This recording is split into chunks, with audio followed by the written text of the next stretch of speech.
کرنتھیوں کے نام پالوس رسول کا دوسرا خط اور اس کا 10واں باب جو 17 آیات پر مشتمل ہے۔ میں پالوس جو تمہارے روبرو عاجز اور پیٹھ پیچھے تم پر دلیر ہوں، مسیح کا حلم اور نرمی یاد دلا کر خود تم سے التماس کرتا ہوں، بلکہ منت کرتا ہوں کہ مجھے حاضر ہو کر اس بے باکی کے ساتھ دلیر نہ ہونا پڑے جس سے میں بعض لوگوں پر دلیر ہونے کا قصد رکھتا ہوں، جو ہمیں یوں سمجھتے ہیں کہ ہم جسم کے مطابق زندگی گزارتے ہیں، کیونکہ ہم اگرچہ جسم میں زندگی گزارتے ہیں مگر جسم کے طور پر لڑتے نہیں، اس لیے کہ ہماری لڑائی کے ہتھیار جسمانی نہیں بلکہ خدا کے نزدیک کلوں کو ڈھا دینے کے قابل ہیں۔ چنانچہ ہم تصورات اور ہر ایک اونچی چیز کو جو خدا کی پہچان کے برخلاف سر اٹھائے ہوئے ہے ڈھا دیتے ہیں، اور ہر ایک خیال کو قید کر کے مسیح کا فرمانبردار بنا دیتے ہیں، اور ہم تیار ہیں کہ جب تمہاری فرمانبرداری پوری ہو تو ہر طرح کی فرمانبرداری کا بدلہ لیں۔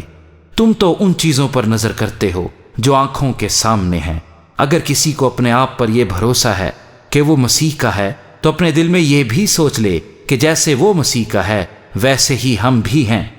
کیونکہ اگر میں اس اختیار پر کچھ زیادہ فخر بھی کروں جو خداوند نے تمہارے بنانے کے لیے دیا ہے، نہ کہ بگاڑنے کے لیے، تو میں شرمندہ نہ ہوں گا۔ یہ میں اس لیے کہتا ہوں کہ خطوں کے ذریعے سے تم کو ڈرانے والا نہ ٹھہروں، کیونکہ کہتے ہیں کہ اس کے خط تو البتہ مؤثر اور زبردست ہیں، لیکن جب خود موجود ہوتا ہے تو کمزور سا معلوم ہوتا ہے اور اس کی تقریر لچر ہے۔ پس ایسا کہنے والا سمجھ رکھے کہ جیسا پیٹھ پیچھے خطوں میں ہمارا کلام ہے ویسا ہی موجودگی کے وقت ہمارا کام بھی ہوگا، کیونکہ ہماری یہ جرت نہیں کہ اپنے آپ کو ان چند شخصوں پر شمار کریں یا ان سے کچھ نسبت دیں جو اپنی نیک نامی جتاتے ہیں، لیکن وہ خود اپنے آپ کو آپس میں وزن کر کے اور اپنے آپ کو ایک دوسرے سے نسبت دے کر نادان ٹھہراتے ہیں۔ لیکن ہم اندازے سے زیادہ فخر نہ کریں بلکہ اسی علاقے کے اندازے کے موافق جو خدا نے ہمارے لیے مقرر کیا ہے، جس میں تم بھی آگے ہو،